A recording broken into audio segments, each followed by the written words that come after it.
Hi, everyone. Welcome to Being Patient Brain Talks. I'm Deborah Kahn, founder of Being Patient. We thought we would do a segment today on how to diagnose dementia, different types of dementia, as well as Alzheimer's disease. We hear from so many of you how difficult it is to get an accurate diagnosis, or in some cases taking many years, as many as 5 years, to have a confirmed diagnosis. So we thought we would go to the very best, Dr. Marwan Sabbagh. He is at Cleveland Clinic. He's the director of the Ruvo Center, Alzheimer's Center at Cleveland.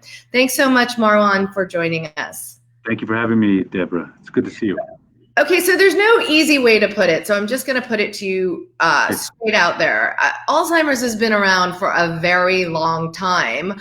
Why is it still so hard for people to get an accurate diagnosis quickly? Yeah, that's a long story. We know that in 1984, the NINDS published a paper suggesting that you can only make a diagnosis with autopsy or biopsy confirmation to definitively call it Alzheimer's disease.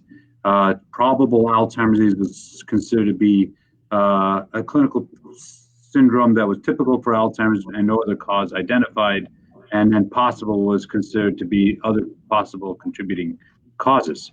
So the reason that's such an important time in our field is that we learned that you can only diagnose Alzheimer's disease with an autopsy in medical school. That's what the general public still believes. That's what people are taught. It's very unfortunate. And so what we do typically, and still to this day in 2020, we use what's called the diagnosis of exclusion. That means that, you get an MRI of your brain, checking you for stroke and tumors and water on the brain. We check your thyroid and we check your vitamin B12 levels. And if they're all normal, we kind of say by default, you might have something else like Alzheimer's. So essentially we kind of fall into a diagnosis of Alzheimer's by excluding other conditions, which turns out, and I hope we'll talk about it, Deborah, is notoriously inaccurate in a diagnosis. And because of that, physicians don't feel comfortable making a diagnosis. We don't have the blood test or the scan. Well, we do. We'll talk about that, but they're not readily used or readily available. So doctors have just been trying to exclude other conditions, and so they just don't feel comfortable. Yeah, I mean, so does it come down? Let me just give you an example here. I just recently spoke to someone who was really worried about their father. Their father was presenting abnormal behavior and memory loss as well. Went to a very prestigious institution. I'm not going to name any names here, but wasn't even given a MOCA test. And it was the kid who had to say, "Hey, shouldn't he have a MOCA test?"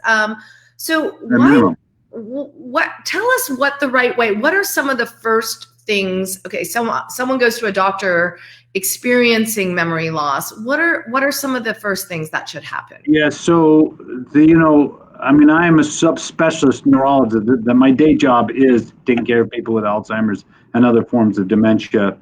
But the fact is that I'm not the point of entry. Point of entry is a patient going to their primary care physician. Primary care physician, in many cases, it will downplay or dismiss. Oh, there's nothing wrong. Don't worry about it. You're depressed. You're having trouble sleeping, etc. They don't even bother to take a complaint of a memory concern seriously. So the point of entry needs to, at least at a minimum, they should say, okay, well, let's evaluate it. Let's refer you on. That would be the best solution we can hope for. But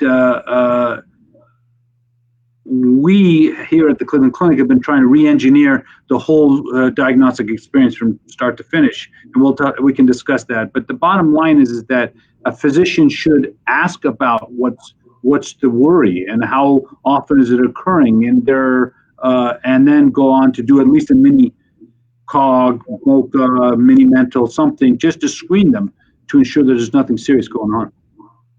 So, and I have to ask you about those cognitive screenings, because I've given my mom, I haven't lately, but in the past, when she was first diagnosed, I'd give her a MOCA test maybe once a week. She performed very differently each day or each week I gave it to her. Sometimes her scores were great, other times they were terrible. Yeah. So how good a measure is that to just even flag cognitive decline? So there's two parts to that answer. First is the MoCA is harder than the mini mental. And second, you get something called a practice effect over time. You know, when we used to joke that people will remember ball flag tree or apple table penny from the mini mental, and they'll say it when I walk in the door because they've been practicing it. So doing it from day to day or week to week is going to give you a different kind of an understanding than doing it every few months or every 6 months. So we know that besides the practice effects, we would probably not want to do it as often as every week for sure. And a lot of things can confound it, right? They have trouble sleeping, they do worse. They may do better in the morning and worse in the afternoon. They may be taking a medicine for pain, they make them worse. In other words, there's a lot of reasons that you can see that noise and variations from week to week. So arm us with a list of questions. We're going to the doctor worried about there may be some problems. Maybe the family is taking the loved one to the doctor worried there may be something wrong. If we're not seeing a neurologist right away, what are some of the questions we should be asking our GP in order to get answers? Yeah, so you need to ask, first thing, are there medications causing a memory issue? We have, it's Christmas, so, or it's December, so there's the naughty list and the nice list. Certainly, there are lists of medications that clearly affect memory. And so the first thing I would say is, are there, mom or dad is having a memory issue? Are they on medications that could be causing it? How long has it been going on? Quantify. This has been going on for a week, 10 weeks, a year. It's getting worse or it's not getting worse. It is fluctuating in nature. They've had physical changes as well. And try to tell the physician that this is not old age and this is something more than, and is warrant their attention.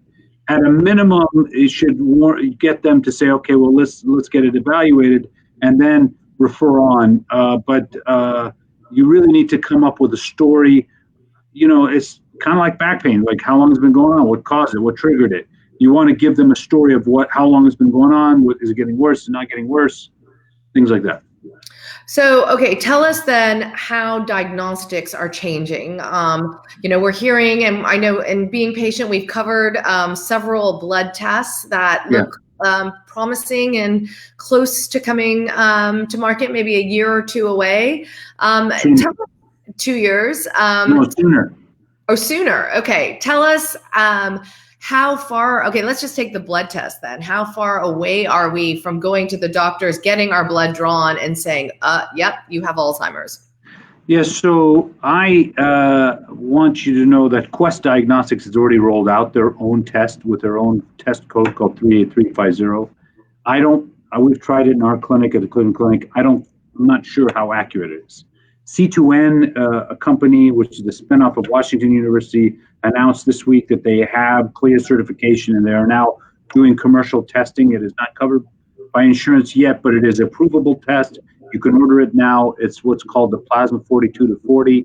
I think their test is going to have great accuracy.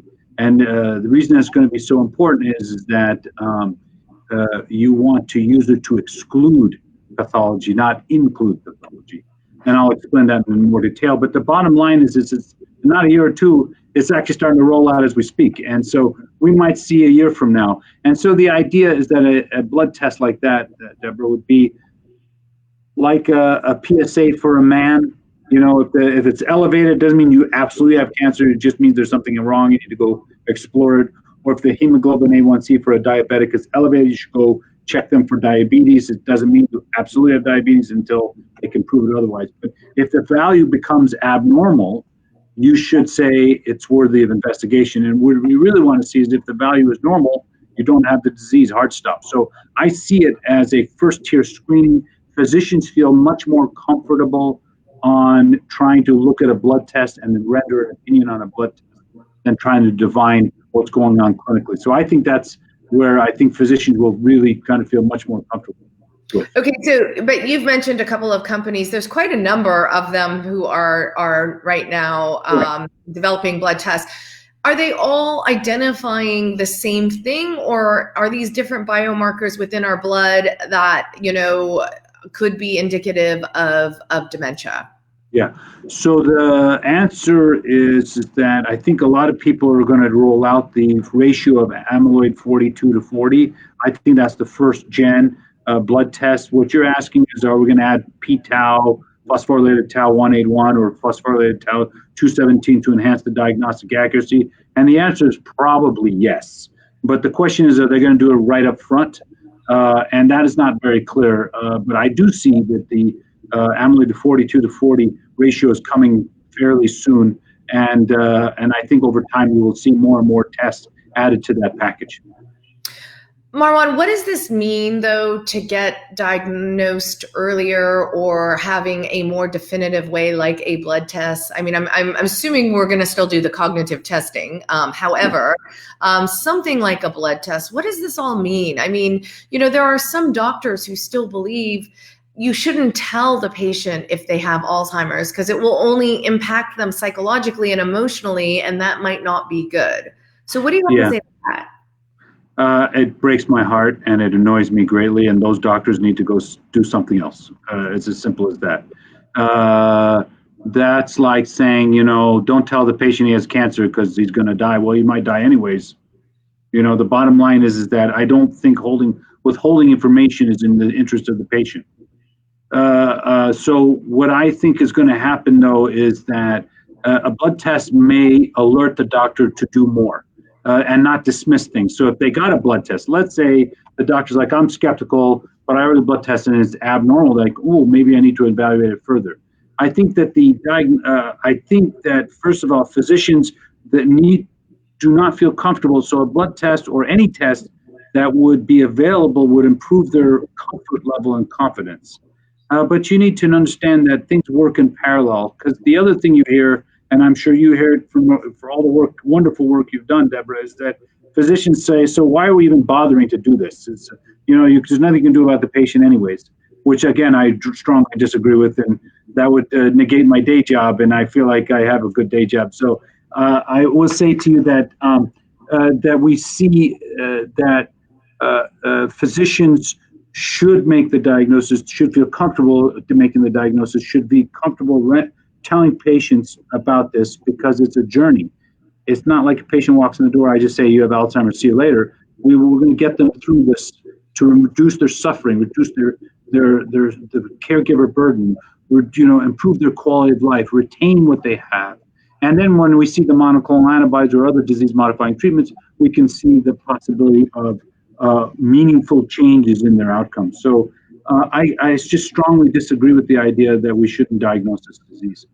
Okay, so and tell us technology-wise, I mean, again, Being Patient has covered companies that are turning to artificial intelligence to try to create a profile, a risk profile, even a risk score associated with the chances of getting Alzheimer's disease.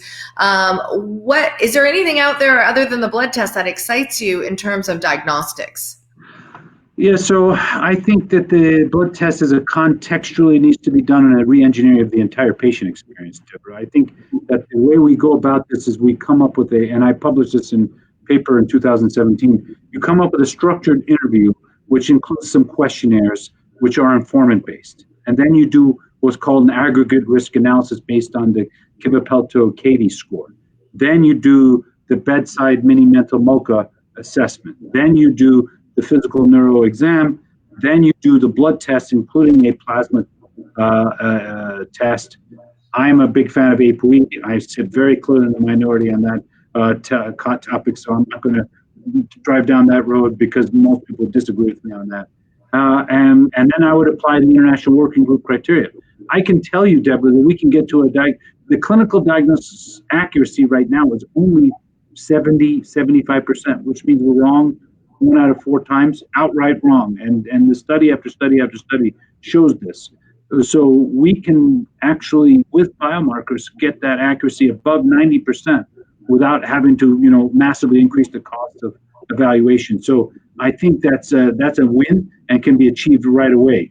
But then beyond that is how do we fashion our practice to accommodate the changes that are coming?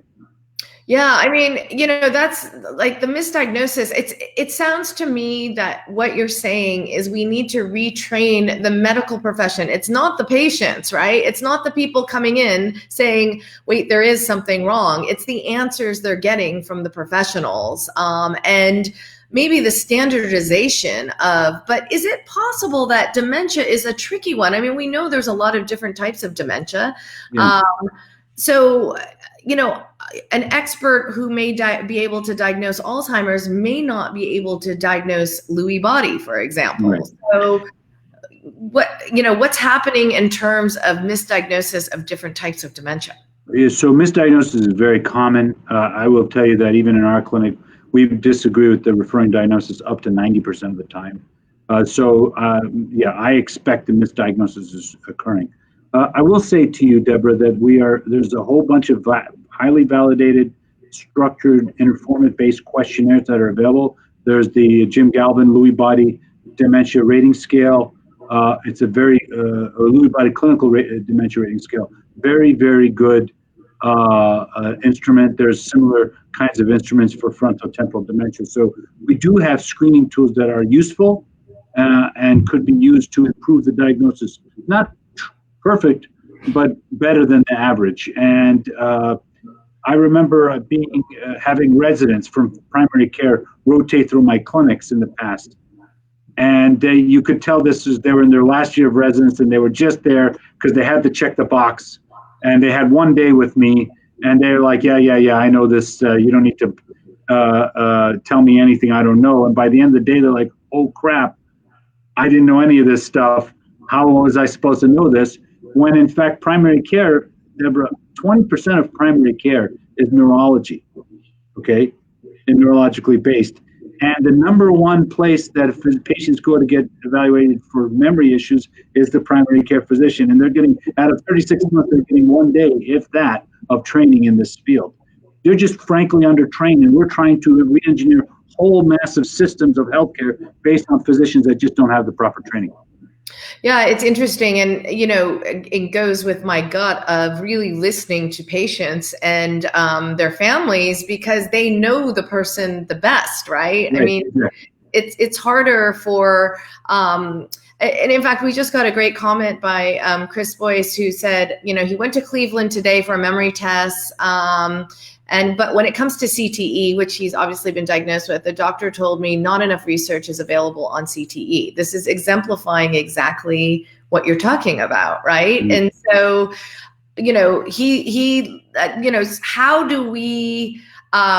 how do we make up for these shortfalls? I mean, maybe, just maybe, it's empowering a community of caregivers and patients on educating them about what to bring up, what questions to ask, what to really press on. I mean, too much of the time, I feel like, people walk away feeling completely defeated, like they weren't taken seriously enough. Yeah, and it's so true. And it's very frustrating for the super specialist and for a lot of patients. I think a lot of times I'm dealing with patients and like, oh my God, thank you for at least giving me a sense of what I'm dealing with.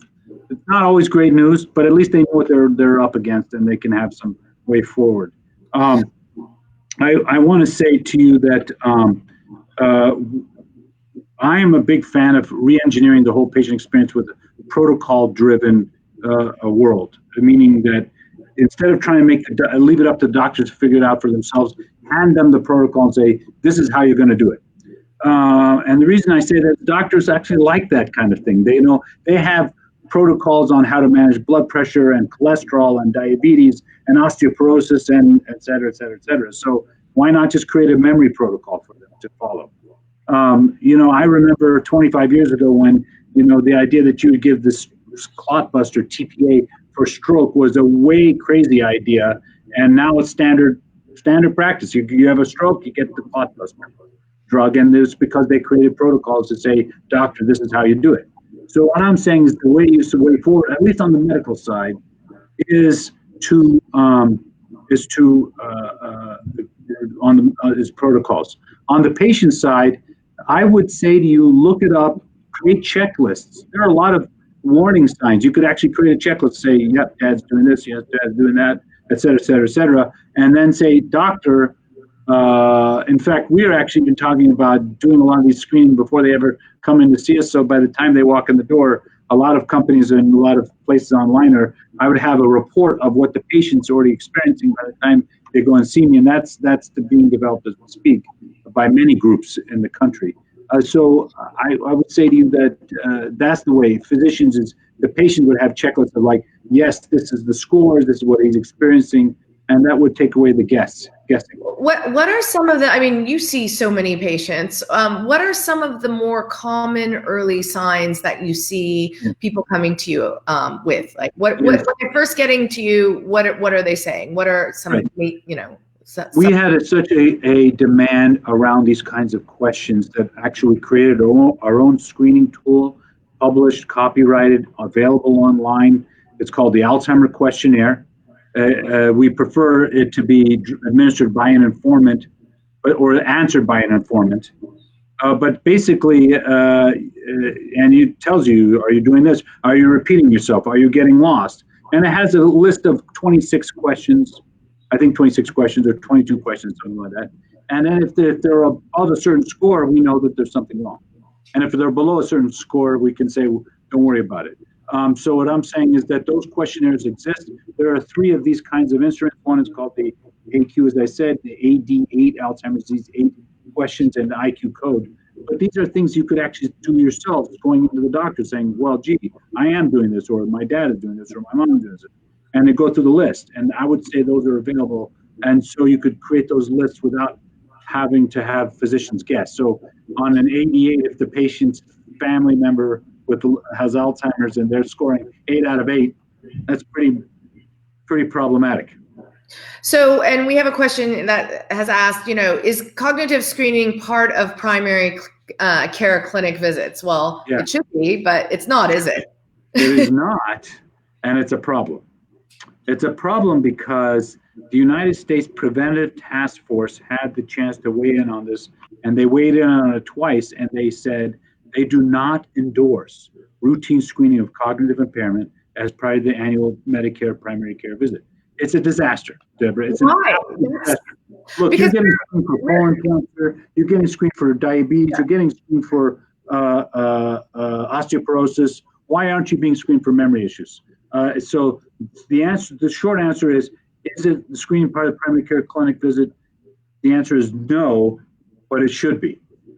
But okay, we are told, and this is more recent thinking, maybe in the last 10 years or so, it's so important to get a cognitive assessment when you're healthy, right? Because my memory is much different than your memory. Mine is probably much worse, but mine is much different. And that, I remember you're the one who told me when I told you a couple years ago, I said, Marwan, I can't remember anyone's name or faces, and it's a real problem. Yeah. And you said, well, have you always not been able to remember the names and faces? And I was like, yeah, actually. And he's like, then it's not a problem, right? And so that's like identifying what are normal weaknesses that you've probably been living with, and ones where you're really, slipping. Yeah. And so always the determinant is what they were able to do before and what they're able to do now. If there's a change from before to present, that's when we're saying, okay, we need to evaluate it. But if, I love how when patients say to me, yeah, I've always been forgetful, but their neuropsych testing clearly shows something different. I'm like, well, not really, not like this. Yeah, it's hard to be objective about yourself too, right? Of course. Yeah. Of course. Okay, I want to throw this one at you because I found it really fascinating. 60 Minutes a couple of weeks ago did, I don't know if you saw the segment, it was aging, superagers 90 plus, and they've I think it's UC Irvine and Stanford doing it together, but they're studying, you probably know the study. I know my friend Claudia Kawas is the one who runs it. She's fantastic. Okay. Amazing. So what really astounded me are the results, which are so far they're 6 years in with people over 90 and some into their hundreds. Some of them ended up with dementia, but showed no signs of beta amyloid plaque or tau in the autopsy. And some of them still alive and living a cognitively normal, or appears to be, have plaque and tangles in their brain. So what's going on here? Like, what are we missing? So a couple of things. First of all, not all dementia is Alzheimer's. And we now know that a lot of the people with these late, very senior years may have non-Alzheimer driven types of diseases. We would call them late or part and things like that, that they actually have other kinds of inclusions called ageric grains. In other words, many things can cause dementia, and it's not plaques and tangles. That just suggests that these people are resistant to the developments of amyloid and tau, and good for them. We want to know what their secret sauce is, because we would like to all have that secret sauce. But the other thing, of course, on the flip side of it is that plaques, amyloid is not sufficient. It's usually a triggering of a tangle or tau event that sends it. So these people can have quite a bit of amyloid in their brain, but not be developing the pathology that leads to dementia. So we understand that dementia usually is occurring because of the spread of tau, not the spread of amyloid. And so something about that transition from amyloid to tau is what triggers the progression. And so we're still trying to figure out why you can have such a huge amount of amyloid in your brain, but not develop dementia. I don't think people have settled on a reason why. Yeah, it's fascinating. I found that study incredibly fascinating. Okay, and a question, aside from blood-based biomarkers, what are other potential diagnostic tools? Is there anything on the horizon that we should know about? Yeah, two things that are relevant is, of course, now we have PET scans that are available. They're not covered by Medicare, unfortunately, even though the data shows they're very, very informative, and they are approved. And so a PET scan can show you amyloid in the brain quite well. We actually can look at tau or tangle PET now, again, not covered by Medicare, but is approved. I think the other things that are going to be very important that people don't really talk about yet is looking in your eyes with the retina. That can actually now detect amyloid in your eyes. That's pretty cool. I think that's not quite ready for prime time, but getting a lot of interest. And saliva, believe it or not, we could spit in the tube and just measure the amount of amyloid in your saliva. So what I'm saying is the idea of detecting Alzheimer changes is not that far off in the future. Yeah, it's fascinating to see where the science is moving. Marwan, it's always so great to talk to you. And I do feel better once I talk to you that, there's a right way to diagnose out there. So there sure is. Dr. Marwan Sabbagh, thank you so much for joining us. If you want more to see this interview, if you missed any of it or you want to see more of it, please go to beingpatient.com, sign up for our newsletter. We're going to have more talks like these. Send us your questions ahead of time or participate live. Thanks very much for joining us.